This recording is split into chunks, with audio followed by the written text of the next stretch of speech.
그리스도인에게 행복한 교회 생활을 하는 것은 매우 중요합니다. 왜냐하면 교회 생활이 행복하지 않으면 영적으로 성장하기가 거의 불가능하고 삶 자체도 행복하기가 어렵기 때문입니다.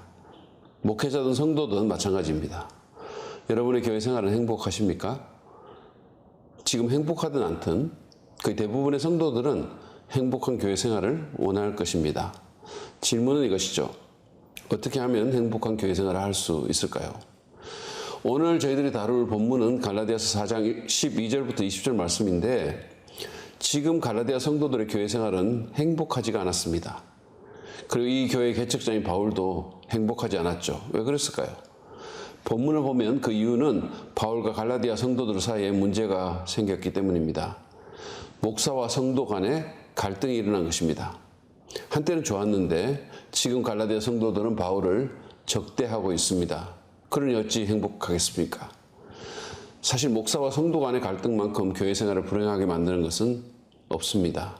그리고 그것만큼 교회와 개인을 사단의 공격에 노출시키는 것도 없죠. 바울은 이 문제를 해결하기를 간절히 원합니다. 그래서 그는 한 사람의 목회자로서 깊은 감정을 담아 갈라디아 성도들에게 인간적인 호소를 합니다.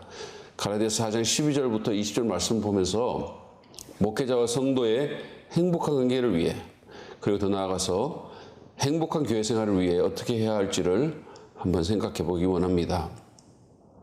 먼저 우리는 진리에 집중하며 비록 아프더라도 진리를 받아들여야 합니다. 지금 갈라디아 성도들의 교회 생활이 행복하지 않았던 것은 그들이 진리를 거부했기 때문입니다. 바울은 서두인 12절에서 내가 여러분과 같이 되었으니 여러분도 나와 같이 되기를 바랍니다 라고 말씀합니다. 이 말은 전후 문맥을 보면 이런 뜻입니다. 바울은 갈라디아 사람들에게 복음을 들고 다가갈 때 비록 율법이 있는 유대인이었지만 그들을 얻기 위해서 율법 없는 이방인인 그들처럼 되었습니다. 근데 이제 바울은 그들이 자신과 같이 되기를 바란다고 했습니다. 이것은 그들이 거짓 교사의 깸에 빠져 진리를 버리고 율법주의를 돌아갔기 때문입니다. 그래서 율법의 종으로 살지 말고 자신처럼 그리스도께서 은혜로 주신 참 자유를 누리며 살자고 호소하는 것이죠. 그렇습니다. 그들은 진리를 떠났습니다. 그래서 바울은 그들을 바른 길로 되돌리기 위해 불편하지만 아프지만 진리를 말하지 않을 수 없었습니다. 그러나 그들은 그 진리를 받아들이지 않았고 오히려 바울을 원수처럼 대했습니다. 16절을 보시죠. 근데 내가 여러분에게 진실을 말하기 때문에 여러분의 원수가 되었습니까? 행복한 교회 생활을 원한다면 우리는 모두 진리에 집중해야 하며 바울이 그랬던 것처럼 진리를 말해야 합니다. 십자가 복음의 진리 그리고 하나님 말씀의 진리로부터 벗어나서는 안 됩니다. 우리에게는 진리를 왜곡하거나 축소할 권리가 없습니다. 사람들이 듣기 싫어한다고 진리를 비틀거나 말하지 않으면 우리는 중대한 직무유기를 하는 것입니다. 그리고 진리를 벗어나는 순간 교회는 사단의 작업장이 되고 목사와 성도의 관계, 성도와 성도의 관계가 어려움에 처할 수 있습니다. 더 나아가 우리는 진리를 환영해야 합니다. 때로 그 진리가 나를 아프게 하더라도 상당히 거북하더라도 우리는 그 진리를 끌어안아야 합니다. 오늘 갈라디아 교인들이 그랬던 것처럼 진리가 불편하다고 그 진리를 말한 사람을 원수로 여겨서는 안 될 일입니다. 그러면 우리는 성장도 회복도 할 수 없습니다. 행복할 수 없으면 말할 것도 없죠. 특별히 우리는 목회자에 대해 다른 것을 기대하기보다 진리의 말씀을 기대해야 합니다. 목사의 외모나 성도의 기분이 아니라 진리에 집중합시다. 말씀의 진리만이 교회를 세우고 우리를 진정으로 행복하게 만듭니다.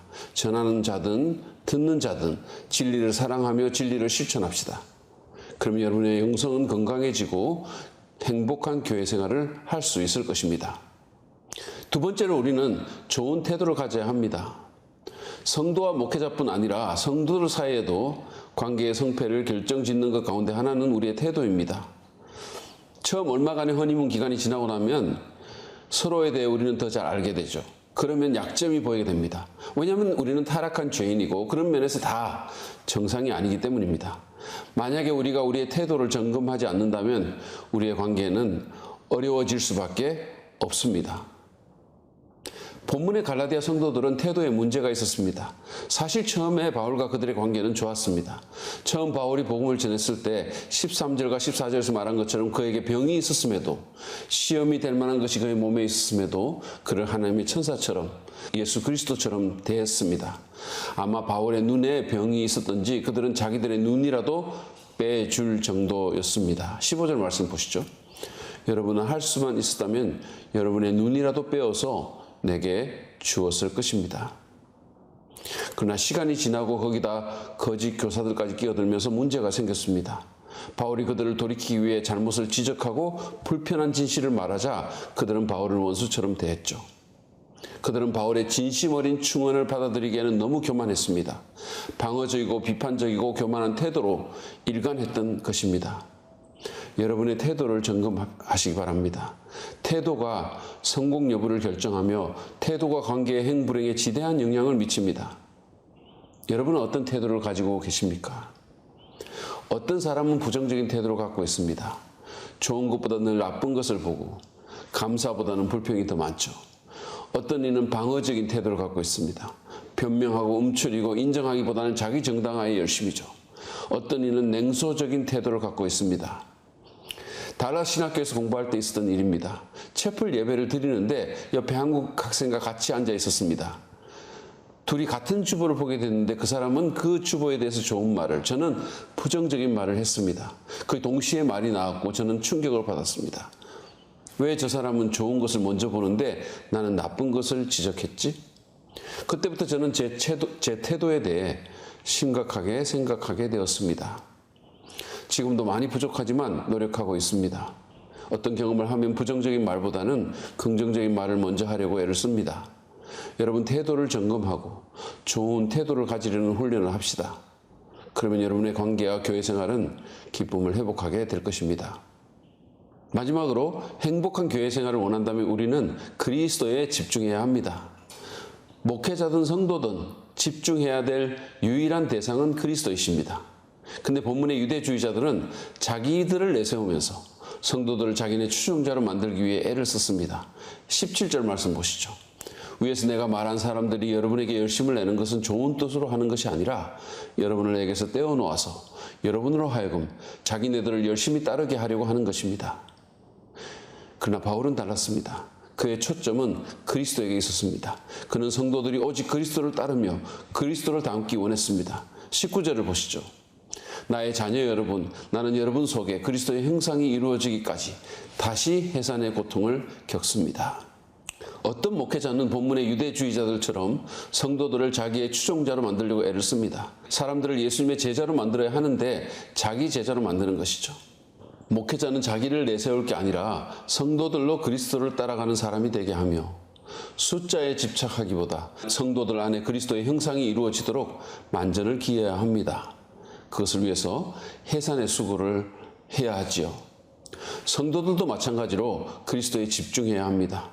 목회자를 존경하고 그 리더십을 따라야 하지만 그리스도를 대신하는 방식으로 해서는 안 됩니다. 목회자의 인간적인 매력에 끌려서 마치 연예인을 대하는 것처럼 목사님 너무 멋있어요, 목사님 무조건 오라요를 외치는 것은 곤란합니다.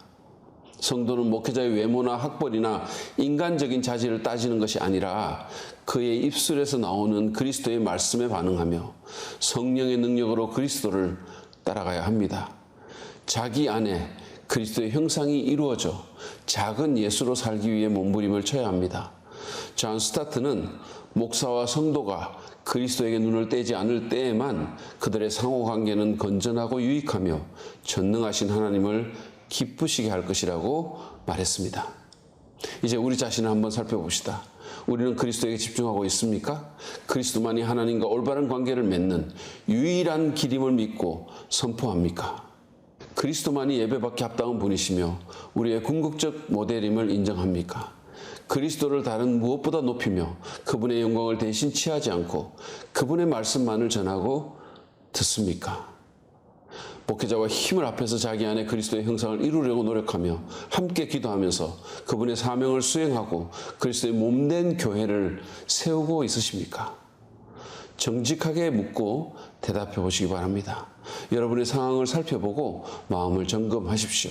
그리스도에게 집중하십시오. 그럴 때 여러분은 건강하고 행복한 교회 생활을 감당할 수 있을 것입니다. 목사든 성도든 신앙생활에 있어서 교회는 너무도 중요합니다. 이런 말을 들어본 적이 있습니까? 인생의 고민은 예수님 만나면 해결되고 신앙의 고민은 좋은 교회를 만나면 해결된다. 교회가 그만큼 중요하다는 말이죠. 근데 만약에 우리가 교회 안에서 하나됨을 이루지 못하고 목회자와 갈등하거나 서로 간에 갈등한다면 삶이 불행해지면 물론 신앙적 성장도 공동체적 성숙도 이루지 못합니다. 사실은 사단만 이렇게 할 뿐이죠. 그러므로 그런 일이 일어나지 않도록 진리의 말씀과 좋은 태도와 그리스도에게 집중합시다. 만약 지금 갈등 중인 분이 있다면 하나님께 기도하며 용서할 것을 용서하고 고백할 것을 고백하며 회복을 추구합시다. 그래서 다시 기쁨으로 교회 생활을 감당하며 원래의 궤도로 돌아가 하나님의 사명을 감당하고 그리스도의 몸된 교회를 함께 힘있게 세워가도록 합시다. 그런 축복이 우리 모두에게 있기를 간절히 바랍니다.